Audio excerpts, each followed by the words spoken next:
I'll bring in our international affairs editor, Ketevan Gojestani. Ketevan, good to see you. Tell us more about these increased restrictions coming in from Russia. Well, let's start with those restrictions on the VPNs.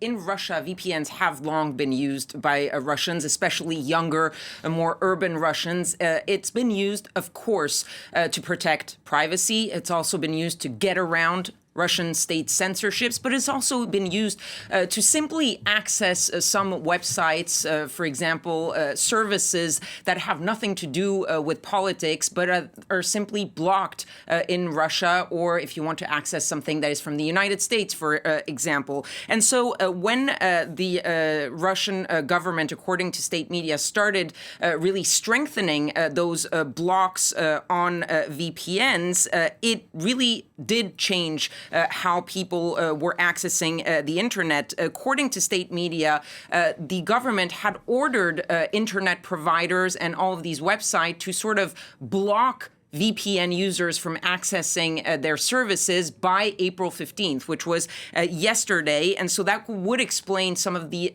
increased controls on VPNs that we've seen in the past few weeks. But this is just the latest example of internet access restriction in Russia, which really increased after the full-scale invasion of Ukraine back in 2022.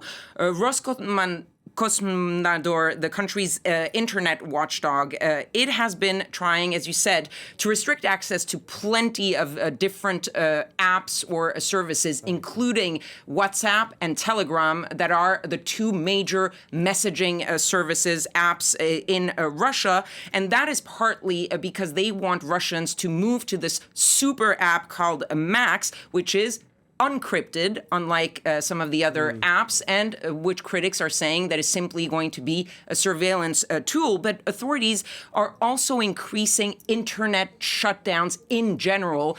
There was a 3-week shutdown of mobile internet in Moscow in March, but it's not just Moscow, it's all over Russia.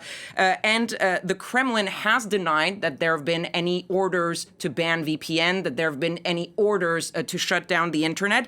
But they also said that some of these restriction measures are needed for security reasons, mainly, especially about the mobile internet shutdowns, that it's a way of protecting Russia from Ukrainian drones that, of course, use mobile internet access to sort of guide those drones.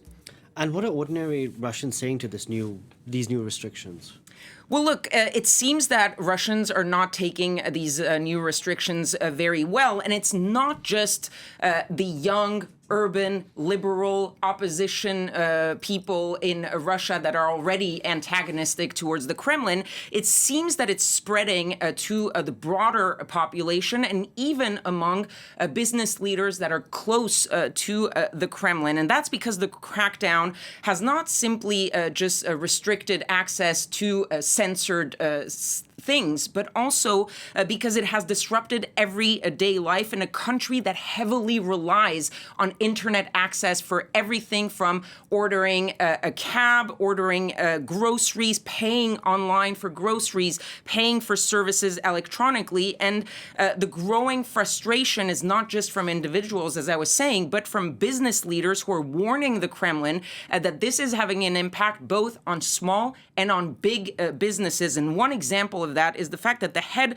of the Russian Union of Industrialists and Entrepreneurs told the Russian President Vladimir Putin publicly in person at a forum, he said those internet shutdowns, quote, make life difficult for both businesses and citizens. And he added to the president of Russia that he hoped a, quote, balanced solution would be found.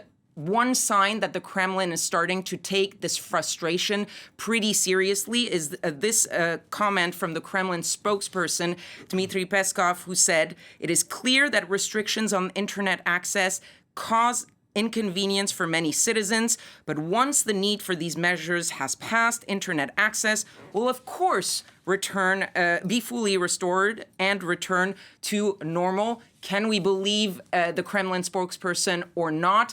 The fact is, it seems that they're taking this seriously and that they know that if this frustration grows, it might be a small problem, at least, because it's growing to not just people who are against the Kremlin, but also people who are seen as loyal. Yeah, and that too, it's not just Moscow, as you said. It's throughout the country. Thank you very much for that, Ketevan Gurjestani.